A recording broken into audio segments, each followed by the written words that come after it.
है आप सबों का फिर से एक बार आपके अपने इस जीएस रिसर्च सेंटर चैनल पर।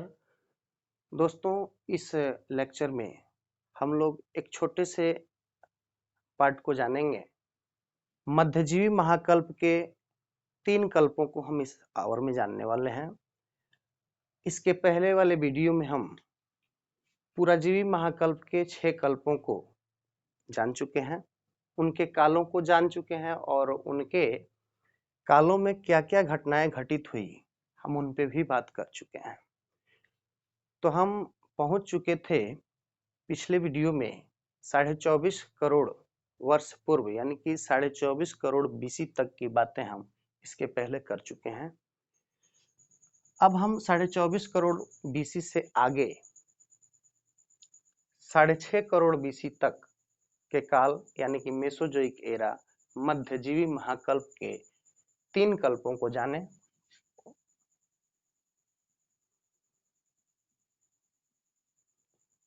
मध्यजीवी महाकल्प, मध्यजीवी महाकल्प, इसके विशेषता को जानने के पहले इसके काल को जाने। आप इसको ऑलरेडी जानते हैं, हमने बोला ही कि 24.5 करोड़ से 6.5 करोड़ तक। इसके 3 जो कल्प होंगे, वो पहला होगा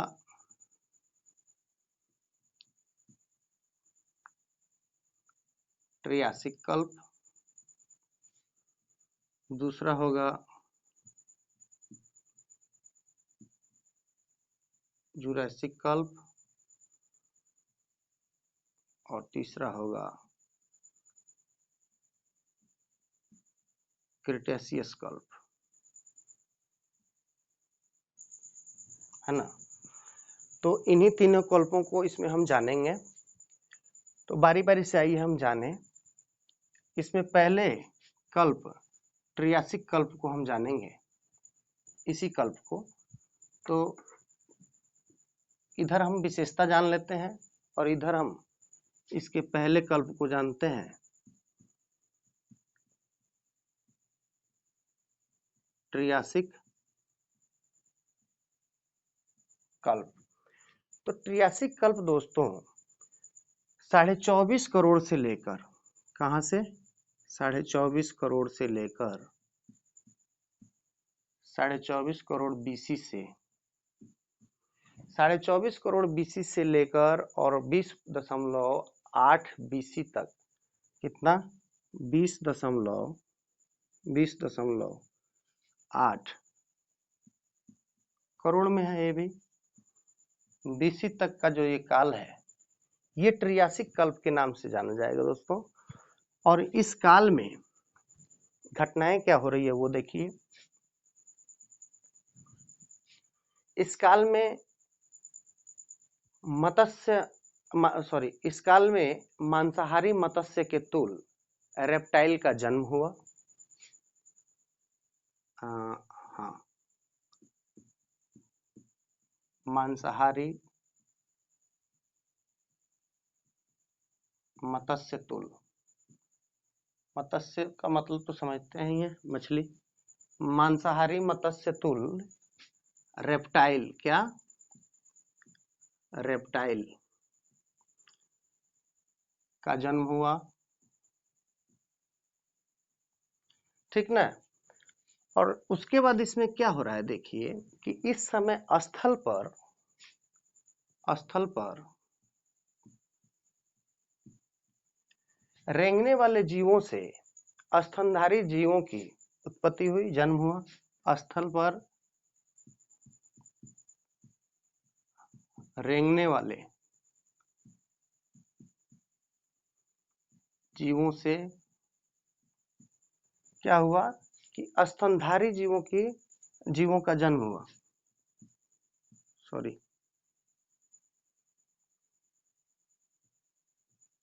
स्तनधारी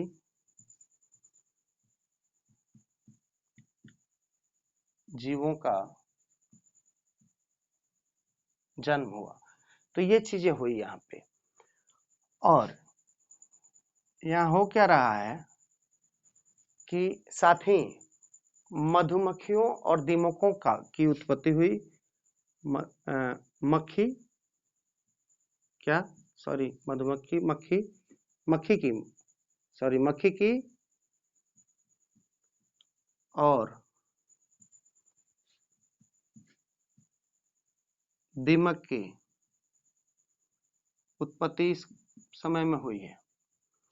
हमने आपको बताया था, थोड़ा देर के लिए इस टॉपिक को स्टे करते हुए हम ले चलते हैं इसके पहले वाले महाकल्प पुराजीवी महाकल्प में, और पुराजीवी महाकल्प के सबसे अंतिम कल्प पर्मियन कल्प में हमने कहा था कि स्थलों पर जीवों की और प्रजातियों का विस्तार हुआ, विकास हुआ।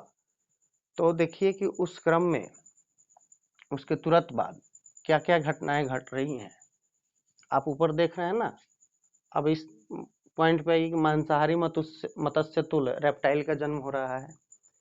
स्थल पर जो रेंगने वाले अब तक जीवों का विकास हो चुका था पर्मियन से और ट्रियासिक तक का जो काल है, इसके बीच में स्थल पर रेंगने वाले जीवों से स्तनधारी जीवों का जन्म हो गया है। साथ ही मक्खियों और दीमकों की भी उत्पत्ति इसमें हो गई है। तो ये बातें इसमें विशेष थी। ट्रियासिक कल्प, इसी के मध्यजीवी महाकल्प के ही दूसरे कल्प को देखते हैं।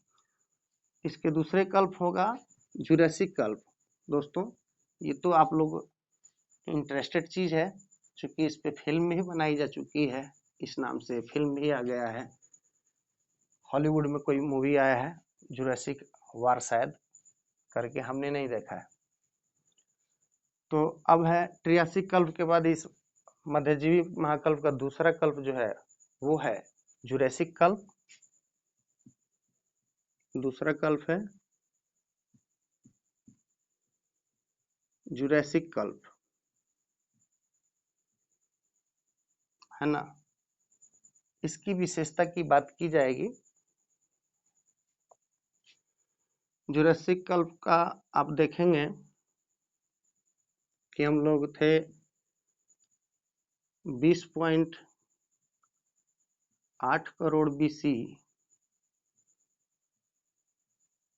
बीसी से लेकर ये जुरासिक कल्प जो है मध्यजीवी महाकल्प का दूसरा कल्प, इसका काल आप देखें कि 20.8 करोड़ वर्ष पूर्व से लेकर, है ना, 20 करोड़ 80 लाख बीसी से और 14.4 करोड़ बीसी, है ना, 14 करोड़ 40 लाख करोड़ 14.40 लाख बीसी तक का ये काल है, जुरासिक काल के नाम से जाना जा रहा है। इसमें हो क्या रहा है, इसमें सबसे पहली बात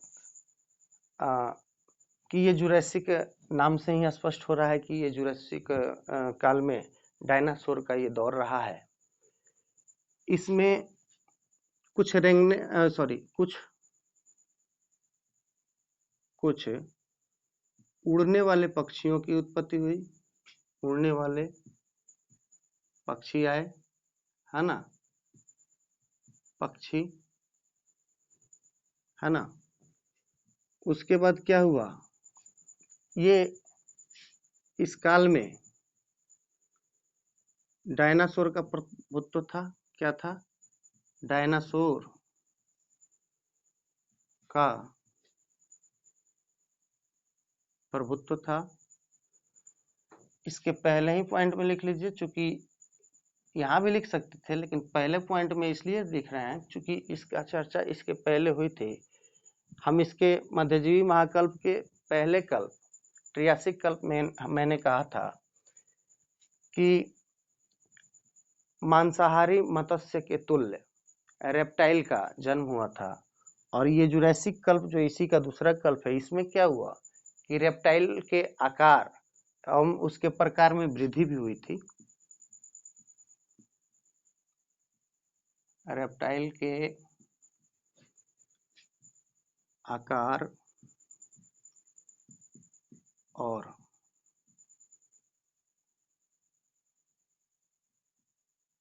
प्रकार में वृद्धि नहीं दिख रहा होगा इधर कोने में, तो आप सुन के लिख लीजिए कि पहला है इसमें जुरासिक कल्प में विशेषताओं में सबसे पहली बात कि इस टाइम में रेप्टाइल के आकार और उसके प्रकार में वृद्धि हुई। दूसरा लिखाया गया है आपको कि कुछ उड़ने वाले पक्षियों की भी उत्पत्ति हुई, यानी उनका जन्म हुआ, और इस काल में डायनासोर का प्रभुत्व था। कारण है कि डायनासोर के प्रभुत्व की बात है तो भारत में डायनासोर के कुछ अवशेषों की बात होती है, जिसमें भारत में ऐसे लिखिए आप कि खेड़ा के कहा, राहियोली। ये कभी कभी क्वेश्चन पूछ लिया जाता है, इम्पोर्टेंट है ये, कोट कीजिए। खेड़ा के राहियोली में अवशेष मिलने की पुष्टि हुई है, खेड़ा के राहियोली में। दूसरा इसी के संबंध में है कि जबलपुर के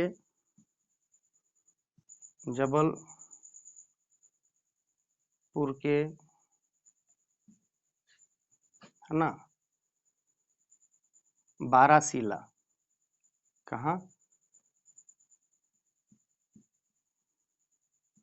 बारासिला, जबलपुर के बारासिला में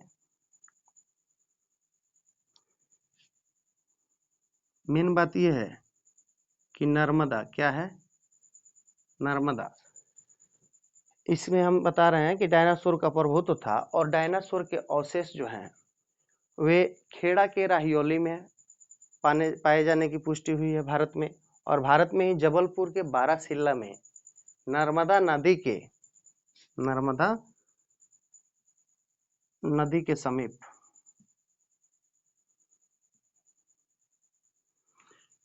के समीप इनके अवशेष मिले हैं।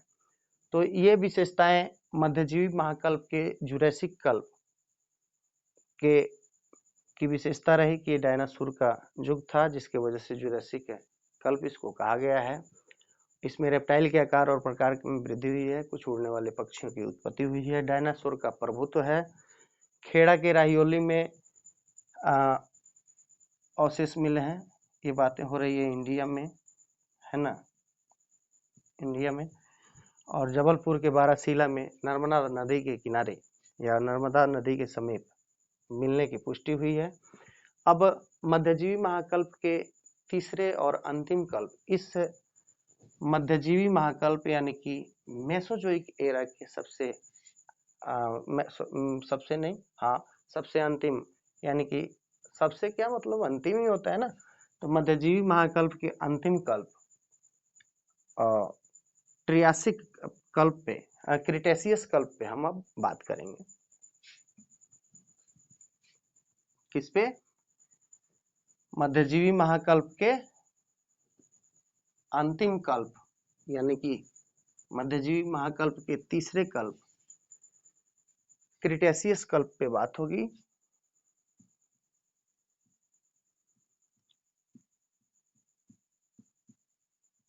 क्रिटेशियस कल्प, इसकी विशेषताएं इधर देखेंगे, इधर काल देख लेते हैं। 14.4 करोड़ बीसी से और 6.5, या फिर ऐसे नहीं लिखे, नहीं तो आप लोग कुछ और ही समझ जाएंगे, 6.5 करोड़ या फिर 6 करोड़ भी कह सकते हैं, 6.5 करोड़ बीसी तक का काल ये क्रिटेशियस कल्प के नाम से जाना जाएगा। इसमें क्या है इसकी विशेषता? खड़िया मिट्टी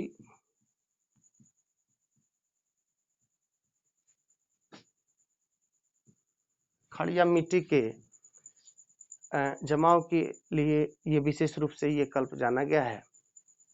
क्या है इसकी विशेषता क्रिटेशियस की? कि खड़िया मिट्टी के जमाव के लिए का काल रहा है। खड़िया मिट्टी के जमाव के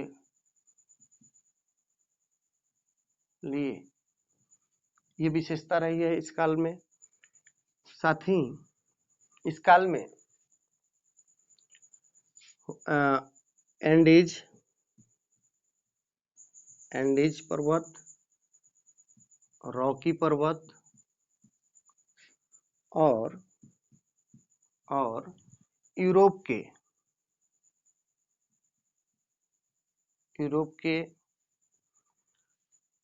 कुछ अन्य पर्वत श्रेणियां, यानी कि यूरोप के पर्वत श्रेणियां या श्रेणियों की उत्पत्ति हुई। श्रेणियों की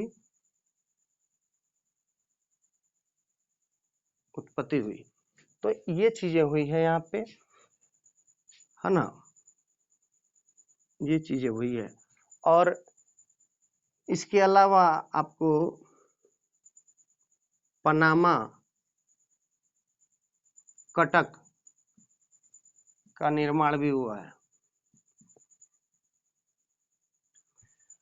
तो देख लिए आप, हम बातें कर रहे थे कि मध्यजीवी महाकल्प के 3 कल्पों को हमने इसमें जाना, ट्रियासिक कल्प को हमने इसमें जाना, जुरासिक कल्प को, और हम अंतिम रूप से इसका अंतिम कल्प क्रिटेशियस कल्प, अंडरलाइन हियर, क्रिटेशियस कल्प 14.4 करोड़ बीसी से लेकर 6.5 करोड़ बीसी तक की भी बात किए।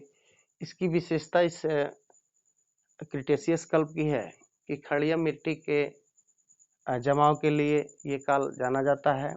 साथ ही इस काल में एंडीज पर्वत, रॉकी पर्वत और यूरोप के पर्वत श्रेणियों का निर्माण यानी उत्पत्ति हुआ, और साथ ही पनामा कटक का भी निर्माण हुआ।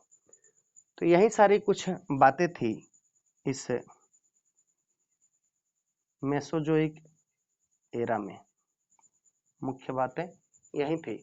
दोस्तों, इसके बाद जो हम वीडियो लेके आएंगे इस टॉपिक से, तो इस टॉपिक का से रिलेटेड जो वीडियो आएगा वो होगा आपका इसके अगले महाकल्प यानी कि नवजीवन महाकल्प का। और आपको बता दूं कि नवजीवन महाकल्प में मात्र 2 कल्प ही हैं, लेकिन वो नवजीवन महाकल्प की का जो चर्चा हम लोग करेंगे उसके 2 कल्पों को बांट के देखेंगे। वो वीडियो बड़ा ही रोमांचक होने वाला है, क्योंकि उसी में हम लोग 7 युगों की भी बात करेंगे। तो दोस्तों, फिलहाल इस वीडियो के जरिए हमारी मध्यजीवी महाकल्प की जो भी मुख्य जानकारी थी वो हम 3 कल्पों में बांट के काल के जरिए भी, और उस काल में क्या क्या घटित हुई उसको भी हमने समझने का एक प्रयास किया है। तो ये वीडियो कैसी लगी और आपकी क्या राय है, कमेंट बॉक्स में जरूर बताएं। तब तक के लिए, अगले वीडियो तक के लिए हमें दीजिए इजाजत। धन्यवाद। Thanks for watching.